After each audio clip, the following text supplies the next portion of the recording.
Hey there, and welcome to Cybercrime Chronicles, the channel where we decode the most jaw-dropping cyber heists, data breaches, and digital takedowns in internet history.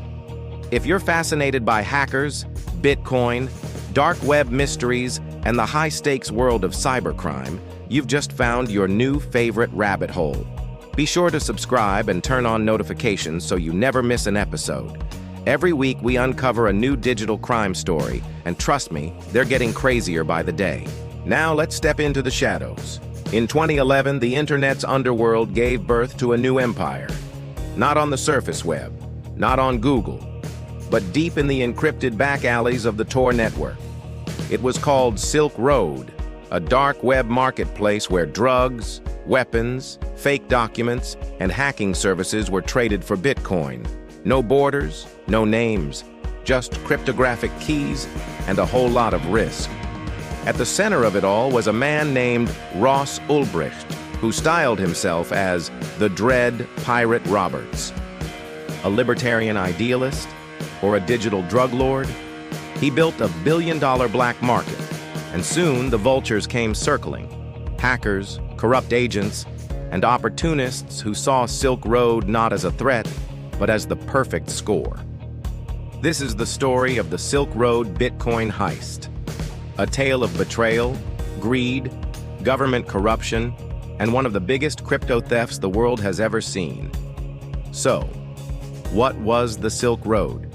Silk Road functioned like an illegal version of Amazon, but instead of credit cards, customers paid in Bitcoin, the new and unregulated digital currency.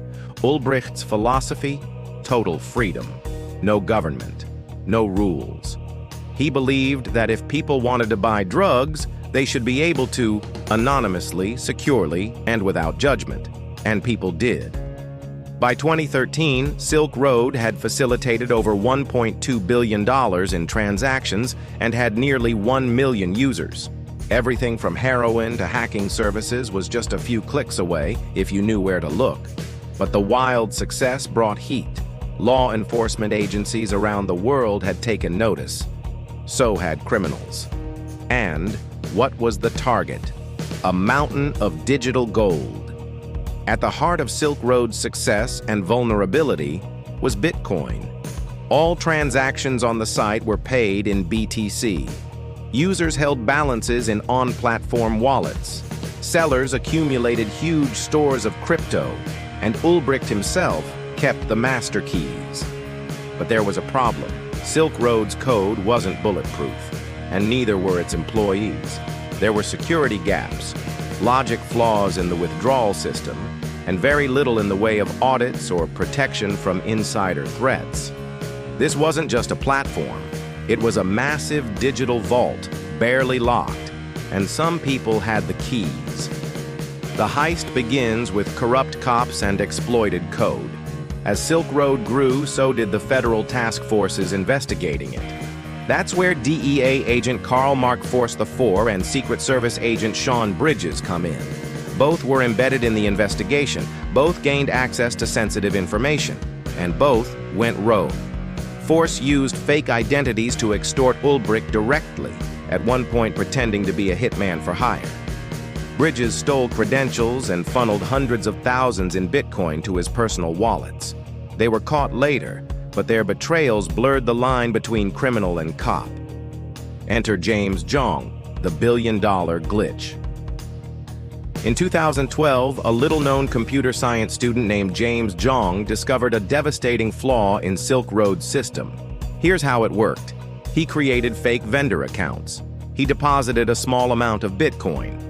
Then he triggered multiple simultaneous withdrawal requests. The platform system got confused, crediting him over and over for the same deposit. In just a few minutes, Zhong had siphoned 51,680 Bitcoin, worth around $600,000 at the time. Today, that same stash is worth over $3.3 billion. And for nearly 10 years, no one had any idea. Zhong didn't spend lavishly. He didn't brag. He simply hid the coins, even storing some in a popcorn tin beneath a floorboard in his Georgia home. That was when the FBI strikes an operation called Silk Road. On October 1, 2013, the FBI arrested Ross Ulbricht in a San Francisco library. They caught him with his laptop unlocked and live, giving them instant access to Silk Road's internal database, financials, and conversations. The bust, Operation Silk Road, made global headlines. Federal agents seized 144,000 BTC from Ulbricht's wallets, Silk Road's servers, and its full list of vendors and customers. The crypto alone was worth $28 million at the time, but the real value came from the data, chat logs, transactions, IP addresses, and clues that would later lead to the arrest of Zhong in 2021. How did they crack the Bitcoin trail? You might think Bitcoin is untraceable, but that's not entirely true. While wallets are anonymous, the blockchain is public. Every transaction, every movement, every coin. Over the years, as blockchain analytics improved, the government was able to trace the movement of stolen Silk Road coins. That trail eventually led them to Zhong. In 2021, federal agents raided his home. They found the stolen crypto hidden in a single-board computer, stashed inside a popcorn tin, under blankets and floorboards. The total recovery? 51,880 Bitcoin, worth over $3.3 billion. It was one of the largest cryptocurrency seizures in U.S. history. Zhong pleaded guilty in 2022.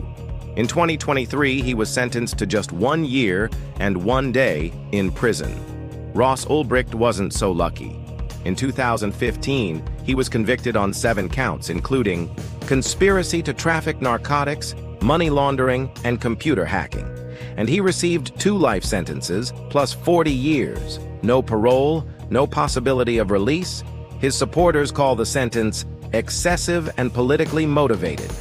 His petition for clemency has gained over 500,000 signatures. But for federal prosecutors, the message was clear. You build a criminal empire online, even with code, and you pay the price. So, what were the ripple effects and how the Silk Road changed the internet?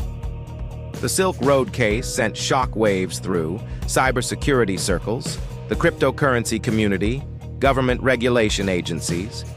It changed how we think about anonymity on the web, cryptocurrency laundering, and the potential for corruption within law enforcement.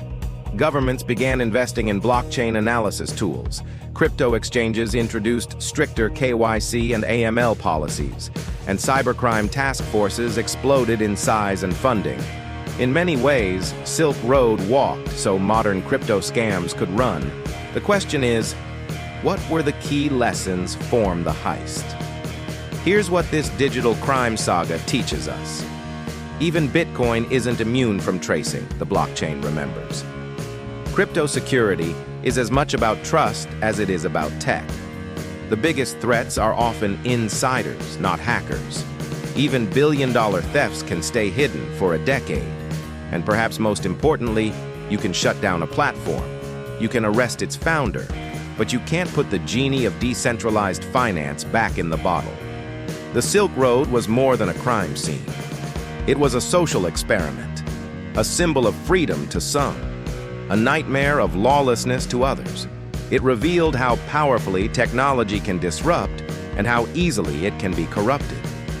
From dark web deals to billion-dollar Bitcoin stashes, the Silk Road case wasn't just a headline, it was a warning. Did this story blow your mind? Hit that like button and subscribe to Cybercrime Chronicles.